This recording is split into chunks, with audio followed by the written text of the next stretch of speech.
समय एक ऐसा अमूल्य धन है जिसकी कोई कीमत तय नहीं कर सकता। लेकिन जिसने समय का सदुपयोग करना सीख लिया, उसने अपने जीवन में हर धन को पाना सीख लिया। समय में वह शक्ति होती है जो अच्छों के नसीब को बदल देता है। समय एक राजा को रंक और रंक को राजा बना देता है। समय का तमाचा ऐसा होता है कि जब वो किसी पर पड़ता है तो कोई फकीर और कोई बादशाह बन जाता है। हम खुद कुछ समय पर सीखें ना सीखें, इससे कोई फर्क नहीं पड़ता, लेकिन समय इतना बलवान होता है कि वह आपको खुद ही बहुत कुछ सिखा देता है।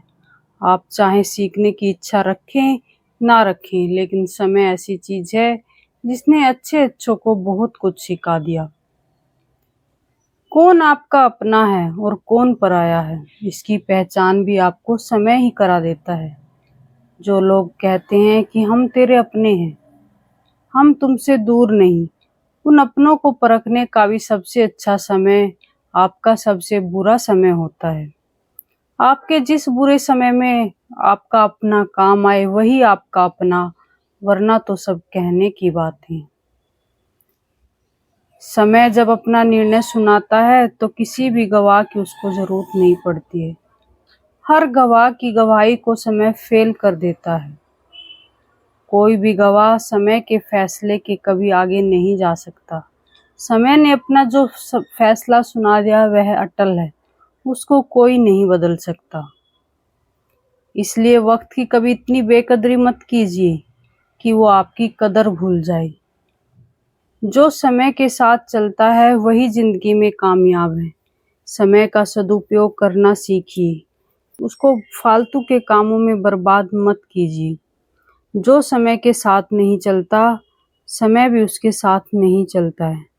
हम रुक सकते हैं, लेकिन समय कभी नहीं रुकता।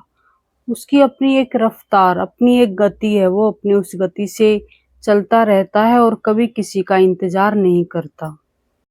आइए समय के सदुपयोग के बारे में आपको स्वामी विवेकानंद का एक सुंदर विचार एक कहानी के माध्यम से बताती हूँ। एक दिन स्वामी विवेकानंद नदी के किनारे बोट का इंतजार कर रहे थे। तब वहां पर उनके साथ एक साधु आकर बैठ गया। साधु ने स्वामी विवेकानंद जी से पूछा, आप यहाँ पर क्यों बैठे हो? स्वामी विवेकानंद जी ने कहा कि मैं यहाँ पर बोट का इंतजार कर रहा हूँ। साधु ने पूछा, आपका क्या नाम है? विवेकानंद जी ने कहा, मैं विवेकानंद हूँ। साधु चौंक गए और कहने लगे कि आप सच में वो महान विवेकानंद हैं, वो ही हैं? विवेकानंद ने कहा, हाँ, मैं ही स्वामी विवेकानंद हूँ। साधु ने फिर से विवेकानंद जी से कहा कि तो आप यहाँ फिर क्या कर रहे हैं, क्यों बैठे हैं? और इतना कहते ही साधु पानी पर चलने लगे। साधु ने पानी पर चलते हुए विवेकानंद जी से कहा कि देखो, मैं पानी पर चल सकता हूँ, क्या आप पानी पर चल सकते हैं? स्वामी विवेकानंद जी ने उत्तर दिया, नहीं, मैं नहीं चल सकता। कुछ देर बाद बोट आ गई और स्वामी विवेकानंद ने उस साधु से कहा, आप भी मेरे साथ चलिए, मेरे साथ उस पार बोट में। साधु बिना सोचे तुरंत विवेकानंद के साथ बोट में बैठ गए। स्वामी विवेकानंद ने उस पार पहुंचते ही बोट का भाड़ा दिया, सिर्फ 1 रुपये। विवेकानंद ने बड़े ही विनम्र में साधु से पूछा कि आपने ये अद्भुत विद्या प्राप्त करने में कितना समय गुजार लिया?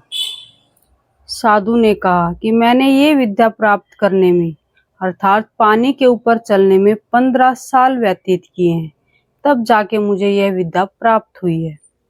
स्वामी विवेकानंद जी ने कहा कि आपने जो विद्या प्राप्त की है, उस विद्या के लिए आप केवल 50 पैसे देकर आप इस पार से उस पार जा सकते हो। यानी केवल 50 पैसे के लिए, उन 50 पैसों के लिए आपने अपने 15 साल बिगाड़ लिए। स्वामी विवेकानंद जी के कहने का तात्पर्य यही था कि हमें समय का सदुपयोग करना चाहिए। हमें समय को अच्छे कामों में लगाना चाहिए, ना कि उसको व्यर्थ के कामों में बर्बाद करना चाहिए। जिस कार्य के लिए आपके पास ऑप्शन है, आप उसे कर सकते हैं, थोड़े समय में ही कर सकते हैं, तो उसके लिए अपना ज्यादा समय बर्बाद मत कीजिए। किसी ने क्या खूब कहा है, वक्त कहता है मैं फिर ना आऊंगा, क्या पता मैं तुझे हंसाऊंगा या फिर रुलाऊंगा।